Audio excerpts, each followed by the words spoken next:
Students welcome to this lecture. इस lecture में हम डिस्कस करेंगे प्रोडक्शन ऑफ एक्स रेज, यानी कि ऐसी हाई एनर्जी इलेक्ट्रोमैग्नेटिक रेडिएशन जिनको एक्स रेज कहा जाता है, उन्हें प्रोड्यूस कैसे किया जाता है ये हम डिस्कस करेंगे इस लेक्चर में। तो स्टूडेंट्स, जो एक्स रेज हैं वो डिस्कवर की थी एक जर्मन फिजिसिस्ट ने जिनका नाम था विल्हेल्म विल्हेल्म रॉन्टजन। ठीक है, विल्हेल्म रॉन्टजन ने एक्सरेज को किस तरह से डिस्कवर किया था कि जब वो काम कर रहे थे कैथोड रेज के ऊपर,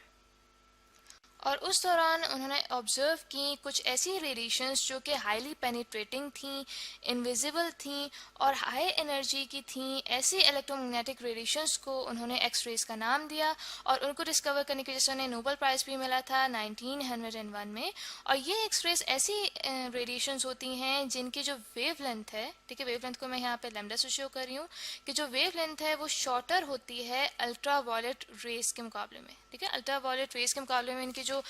वेव लेंथ है वो शॉर्टर होती है और इनकी जो वेव लेंथ है वो होती है 10⁻⁻8 मीटर से लेके 10⁻⁻11 मीटर वेव लेंथ की रेंज में इनकी रेंज होती है हाई वेलोसिटी और हाई एनर्जी के इलेक्ट्रॉन से।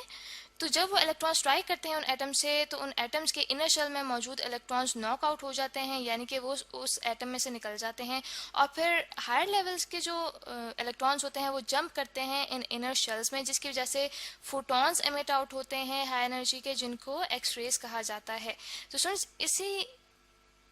मेथड को मद्देनजर रखते हुए जो दिया गया है वैक्यूम चैम्बर या इवैक्यूएटेड चैम्बर से मुराद ये है कि इसके अंदर वैक्यूम क्रिएट किया गया है, यानी कि कोई एक्सटर्नल एयर या गैस इसके अंदर मौजूद नहीं है। और यहाँ पे हम देख सकते हैं कि यहाँ पे एक हीटेड फिलामेंट है। ठीक है, हीटेड फिलामेंट के साथ यहाँ पे एक बहुत हाई पोटेंशियल डिफरेंस मौजूद है जो कि क्रिएट किया गया है इस हीटेड फिलामेंट के दरमियान और यहाँ पे मौजूद एनोड के दरमियान। और स्टूडेंट्स, यहाँ पे आप देख सकते हैं कि जो हीटेड फिलामेंट है उसके इर्द गिर्द यहाँ पे हमारे पास कैथोड मौजूद है और साथ ही हमारे पास इस अपरेटस में एनोड भी मौजूद है। एनोड और कैथोड दो इलेक्ट्रोड्स होते हैं, यानी कि निकलता है इन इलेक्ट्रोड्स के थ्रू। तो स्टूडेंट्स, यहाँ पे आप देख सकते हैं कि जो यहाँ पे एनोड है वो कॉपर के बने हुए हैं और इस एनोड के साथ ही यहाँ पे एक मेटल टारगेट मौजूद है जो कि टंगस्टन का है।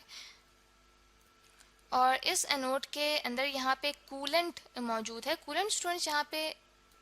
एक्चुअली एक ऐसी अरेंजमेंट है जिसके थ्रू हीट रिमूव की जाती है जो कि जनरेट होती है कि जब इलेक्ट्रॉन्स इस हीटेड फिलामेंट में से निकलते हैं, ठीक है, और स्ट्राइक करते हैं इस मेटल टारगेट को, तो यहाँ पे हीट प्रोड्यूस होती है। उस हीट को ख़त्म करने के लिए इन कूलेंट से काम लिया जाता है, जिनमें यूजुअली ऑयल्स यूज़ किए जाते हैं। वो ऑयल्स यहाँ पे मौजूद हीट को ख़त्म करते हैं।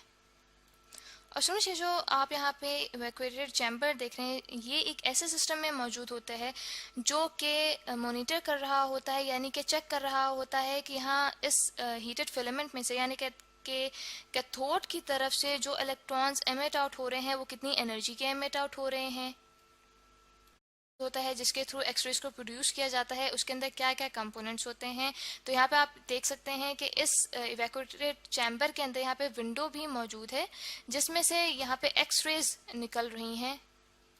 जो कि इस मेटल टारगेट टंगस्टन में से प्रोड्यूस हो रही हैं और फिर इस विंडो में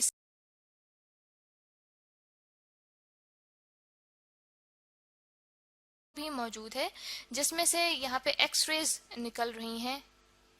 जो कि इस मेटल टारगेट टंगस्टन में से प्रोड्यूस हो रही हैं और फिर इस विंडो में से